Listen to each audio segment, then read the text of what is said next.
This is a review I've been a little bit worried about making.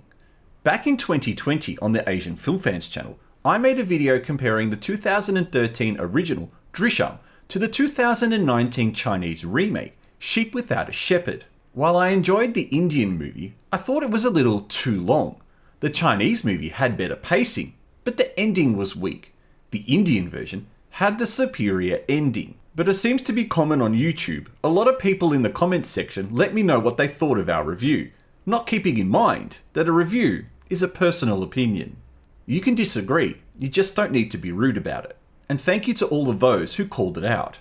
To all Indian viewers watching this video, please watch this video all the way until the end to understand my thoughts and opinions on this movie.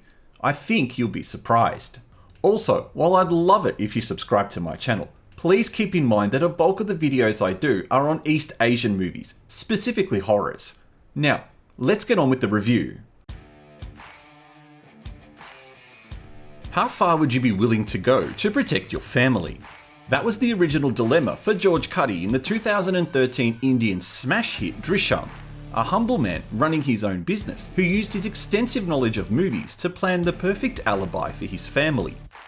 The police knew he committed the crime, but without evidence, that is, the body of the victim, they couldn't pin the crime on him or his family.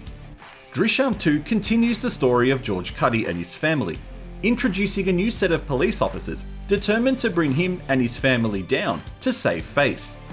Hi, I'm the Artie Dance from Asian Film Fans, and welcome to this review of Drishyam 2, the exciting follow-up of the 2013 Malayalam original.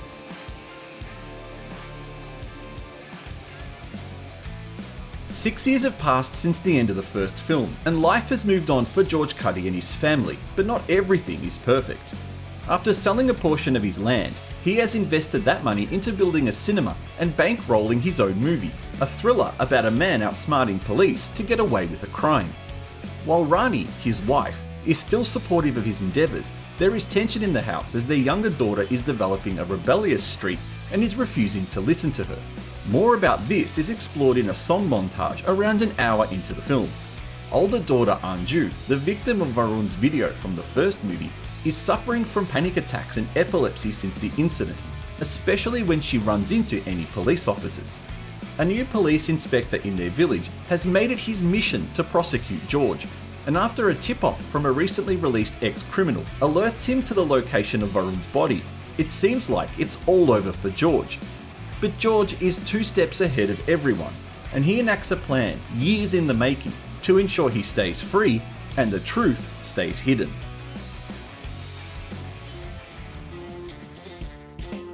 If you were left gripped by the first movie and wanted more, then this sequel delivers. Seemingly fixing up issues from the first movie, this time writer and director Jithu Joseph has used the 2.5-hour runtime exceedingly well.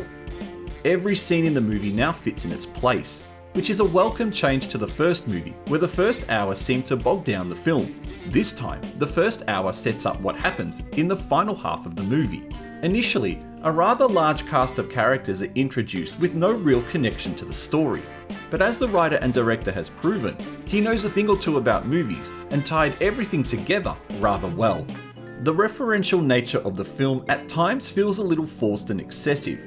Long discussions about movies and the process of making them seem like more of an in-joke between the director and producers, but this is then explored again with more detail in the finale. A few new interesting characters help in this regard. The neighbours of Sabu and Saritha, the writer of George's movie, whose name I have no chance of being able to pronounce properly, Vinaya Chandran, and the ex-criminal turned surprise witness Josie, although I want to call him Jose since to me that's how it should be pronounced. To top it all off, almost all of the original cast has returned for this sequel, with 2 main characters missing in Sarivan and Monichan explained in conversations within the movie, and all the locations from the first movie are present, including George's house, his office complete with a new upgrade, the cafe where the whole village seems to meet to gossip and eat, and of course, the police station. Having the original cast works well in this movie's favour, and the time gap from the first movie has allowed the audience to experience things like watching Anu grow up from a young girl to a strong teenager. The brilliance of this movie is how it allows the audience to feel like George might actually get caught, and this is the end for him. The tension that's built up, and the way the story unfolds, is well done. It's a testament to the writer that after the first hour, if you don't know anything about this movie beforehand, you'd still be wondering what the story of this movie was going to be. The first hour sets up many potential storylines, and while it finds one and sticks with it, it also ensures that almost all other storylines are wrapped up neatly as well. The character of George Cukor has certainly developed since the first movie. Now you get the feeling that he knows what he's doing, and while it may just be movie luck that allows him to get away with everything, there is a clever reference to that during his discussion with the scriptwriter, where they talk about a movie protagonist should be afforded some extra luck. It's self-referential without quite being fourth wall breaking. This time around, the character of Geetha and her husband Prabhakar are relegated to smaller roles, and part of the criticism I had with the first movie was that Geetha didn't seem forceful enough, unlike her counterpart in the Chinese remake. Well, that's been fixed in this movie, with Geetha being a much more stronger and forceful character who lets her emotions and instinct as a mother take over. This has now pushed her husband back into the role of the logical thinker. They now reflect the roles of their Chinese remake counterparts. Additionally, a further reference to the Chinese remake didn't go unnoticed, with the details surrounding George Cukor's novel Drishyam, which he wrote and published for copyright purposes, referencing the plot of Sheep Without a Shepherd. It's a nice acknowledgement from the writer-director. And finally, the writer-director has also realised the importance that films can have on the audience by including a strong and topical reference to domestic violence in the movie. It's handled both delicately and in a way that will talk to the local audience. A big thumbs up for being brave in discussing such a sensitive topic.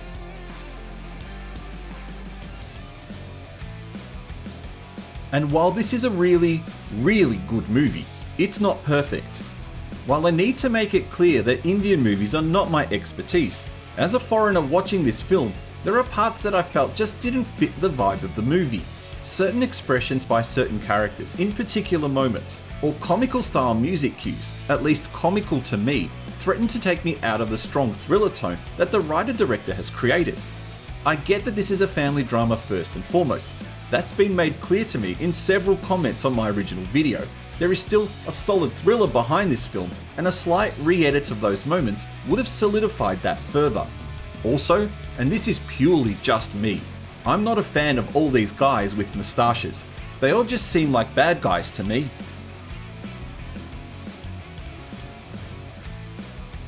A movie that I never thought could get a sequel, not only got a sequel, but managed to be much better than the original. And in the history of cinema, that's a big task, with many sequels failing to be worthy of their original movies. This one though, this does it, and does it well, and then sets itself up for another sequel, which hopefully we don't have to wait another 8 years for. Who would have thought that the humble Drishyam would eventually turn into a trilogy? Interestingly, the Chinese have announced a sequel to Sheep Without a Shepherd for a 2022 release, but considering how that movie ended, I'm not sure it could be based on this film. The rating on this one is easy. I was glued to my screen for the entire runtime. A very clear thumbs up. If you've seen it, what did you think? Thank you for watching this review. Please don't forget to press the like button and consider subscribing to support my channel.